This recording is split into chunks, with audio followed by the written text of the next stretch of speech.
போன வாரம் அந்த இடம் வந்து பூச்சநேந்தம். அங்க வந்து 2 பேருக்குள்ள சண்டை. 2 பேரும் தேவேந்திர குல வேளாளர். நல்ல ஜாவச்சுக்க.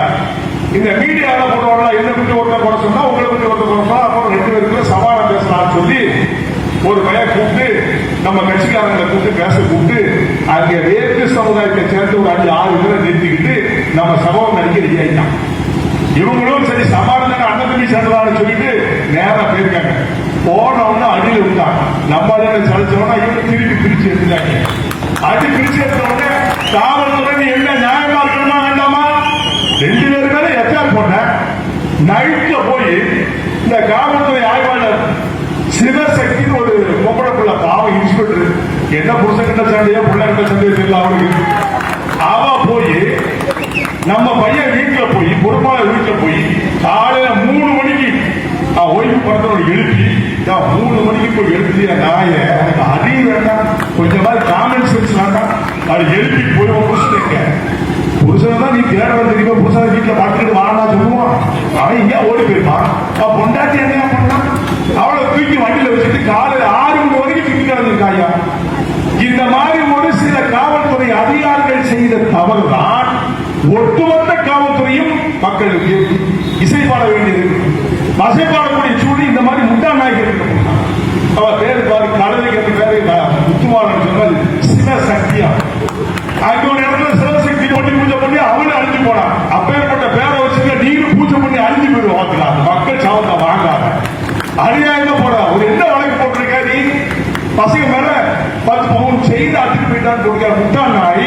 அங்க இருக்குல்ல நிறைய கேமரா மாட்டிருக்குல்ல, அதை பார்க்க வேண்டியதானே? எடுத்த உடனே தேவேந்திர குல வேளாண்மை போட்டு கலர் பேசல போட்டுறியா நீ? பாக்குறேன் அதிகாரியை பாக்குறேன், அதுக்கப்புறம் நான் யாருன்னு காட்டுறேன். உண்மையை கண்டுபிடிச்சு உண்மையான குற்றவாளிகளை புள்ளி உண்மையான அவளுக்கு என்ன தேவேந்திர குல வேளாண்மை எவ்வளவு வெளி பாருங்க. அவளுக்கு உண்மையா புடி. நான் அவங்களுக்கு ஆதரவா இருப்பேன். அதிகாரம் நல்ல அதிகாரிகள் இருக்காங்க மதுரையில். எனக்கு தெரிஞ்ச அதிகாரி உயர்ந்தியார் இருக்காங்க. அவங்க இந்த மாதிரி இதெல்லாம் அவங்க அப்ரிசியேட் பண்ண மாட்டாங்க. உனக்கு என்ன பேர் எடுத்தது இப்படி அநியாயமா ஒரு திருட்டு கேச போட்டு வச்சிருக்கீங்க. 10 பவுன் செக் ஓண்டி அத்தான் அந்த மாதிரி ஒரு பொய் வழக்கு போட்டிருக்கீங்க. உருப்போடுவியான்னு கேட்கிறேன். குடும்பம் உருப்போடுவான்னு கேட்கிறேன். இந்த மாதிரி எல்லாம் இருக்கு. இந்த மாதிரி அப்ப காந்தின்னு ஒருத்தன் பேர பாரியா சத்தியமா காந்தின்னு ஒரு எஸ்ஐ ஒருத்தன் அங்க அவன் தான் அங்க இருக்கிற டீம் ஸ்பெஷல் டீம் அவன் ஒருத்தருக்குப்பேன். அவங்களுக்கு அவன் ஒருத்தர திரும்ப சஸ்பெண்ட் ஆனாலும் எத்தனை அதிகாரி உள்ள லைஃப்ல நடக்கா தெரியுமா? வெளியிலே வர முடியாம எத்தனை அதிகாரி உள்ள நடக்கா தெரியுமா? உனக்கு அது அறிவுகளே கிடையாதா? படிச்சதுக்கு சட்டத்து பிரகாரம் வேலை செய்யும். வீணா மக்களை குழப்பாங்க. நீ உண்மையா போட்டுக்க காப்பி சட்டத்துக்கு வேலை செஞ்சு மக்களுக்கு நன்மை செய்யும். 2 பேரும் சண்டை போட்டா சமாளம் பண்ணப்பாரு. 2 பேருக்கும் வழக்க போட்டு 2 பேரும் சீல் வச்சு நீங்க சீல் வைக்கிறாங்க. இதெல்லாம் தவறுன்னு சொன்னேன். இந்த மாதிரி ஒரு சில அதிகாரிகள் காவல்துறை அதிகாரிகளால் தான் காவல்துறைக்கு கெட்ட பெயர் உண்டாகி கொண்டிருக்கின்றது. நல்ல அதிகாரியுடைய பெயரை கெடுக்கக்கூடிய இந்த அதிகாரிகள்னா நீங்க கொஞ்சம் யோசித்து பாருங்க. உலகம் யோசித்து பாருங்க.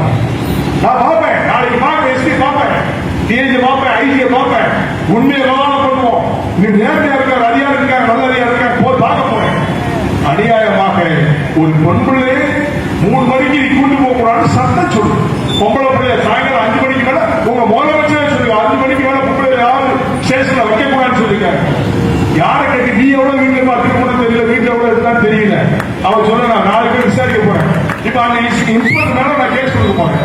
அத்துமீறி நுழைந்து பெண் கடத்தல் பண்ணிட்டா, வீட்டுல இருக்கிற கூட அள்ளிட்டு போயிட்டா, உன் மேல ஏமாறி போட்டுமா போடணும்ல.